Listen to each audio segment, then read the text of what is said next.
Hello guys, so nandito na naman tayo at syempre good morning muna dyan at dito pala good morning dito at good evening dyan. Eto guys isang update lang no, si Secretary Anyo ay nagsampa na ng demanda.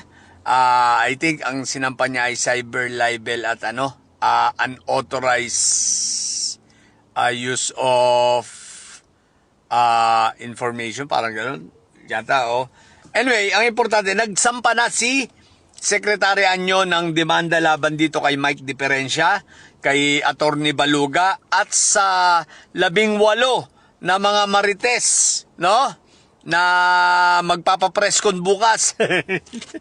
So, nagsampa na. So, congratulations sa inyo, Pero eto pa, another congratulations again, Bakit? Hindi lang si Secretary Anyo ang kakaharapan ninyo ng demanda. Okay, bukas dyan, ano ba ngayon dyan? Bukas dyan, si Sentry ay magsasampa na rin ng demanda laban naman dito kay Katibuni, Lorraine Manananggal Badoy, I think kasama si Eric. Kasama ba si Eric Celis? Parang, parang kasama yata si Eric Baluga din. Ang daming Baluga, no?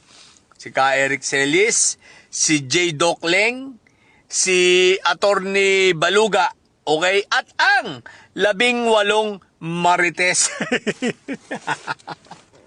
So, sasampa naman bukas ni former Senator Trillanes ng kaso ang mga ito. So, yan inuulan na kayo ng kaso, Congratulations sa inyo, lalo sa 18 marites, Tsaka nako, si Katibuni malamang-lamang magiging malakas ang pag-iyak nito soon. Si Manananggal, si Lorraine Manananggal Badoy, sanay na yan sa demanda dahil immune na yan, dahil talagang fake news peddler talaga, sanay na sa demanda yan. Pero mukhang si Katibuni, hindi pa ito sanay sa demanda. Si J. Docleng, sanay na rin yan. So, magkakasunod-sunod ang warrant niya, sigurado si J. Docleng. Silang pampa ng NBI. Tsaka si Eric Celis. So, abangan natin, Abangan natin ang pagsasampa at ang mga, sige ako, mag-iiyakan dito mga ito, sigurado ako. Hindi magtatagal, no? So, ang daming mga ganap dyan sa Pilipinas. What the heck? Hindi ako magkandaw. Hindi ko alam kung ano bang uunahin ko. Ang ating puting kabayo, ang daming kinikwento sa akin. What the heck?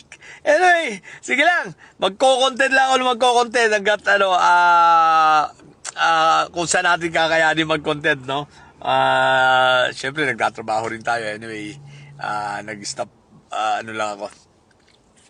Tumigil ako para ikwento nga sa inyo ito. Okay? So, yun lang. Good luck again, Congratulations sa Marites 18 at sa itong mga makasayad block, sa mga demandang inyong kaharapin at kinaharap na. Okay? Yun lang. Sa mga bobong didilis at mga may sayad dyan, ang Tatay Joy Carton. Matili kayo mga bobo at may sayad sapagkat ang may sayad ay lagi high blood. Bye!